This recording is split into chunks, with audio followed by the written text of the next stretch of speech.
നമസ്തേ. വർണ്ണരൂപിണിയിലേക്ക് എല്ലാവർക്കും സ്വാഗതം. ഇത് രാമായണ മാസമാണ്. എല്ലാവരും രാമായണം വായിക്കുന്നുണ്ടാവും.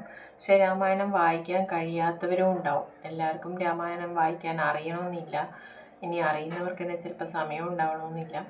എനിക്ക് രാമായണം വായിക്കാൻ അറിയില്ല. അപ്പം ഞാൻ ചെയ്യുന്നത് എന്താണെന്ന് വെച്ച് കഴിഞ്ഞാൽ ശ്രീരാമജയം എന്നിങ്ങനെ ഒരു പേജിൽ എഴുതും.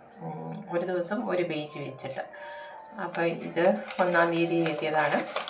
ഇത് 2-ാം തീയതി എഴുതിയതാണ്.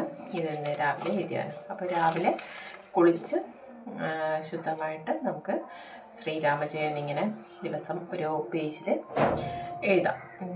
ഇനി കുളിക്കാൻ സാധിക്കാത്തവർക്ക് രാവിലെ കുളിക്കാൻ പറ്റുന്നില്ലെങ്കിൽ കൈയും കാലൊക്കെ കഴുകി ഒന്ന് ശുദ്ധിയായ ശേഷം വിളക്ക് കത്തിച്ചിട്ട് എഴുതാം. അല്ലെങ്കിൽ വൈകിട്ടാണെങ്കിൽ അങ്ങനെ എപ്പോഴാണ് സമയമുള്ളതെന്ന് വെച്ച് കഴിഞ്ഞാൽ ഇങ്ങനെ എഴുതിയിട്ട്, അപ്പം ഞാൻ 2 സൈഡിലായിട്ടാണ് എഴുതിയത്.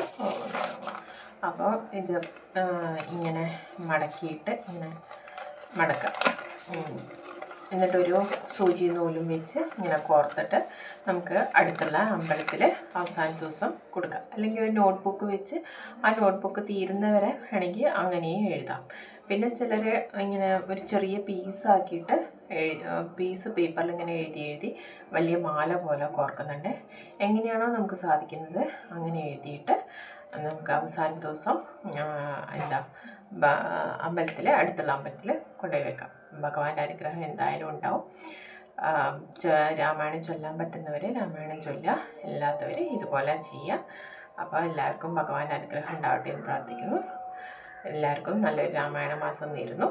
നന്ദി, നമസ്കാരം.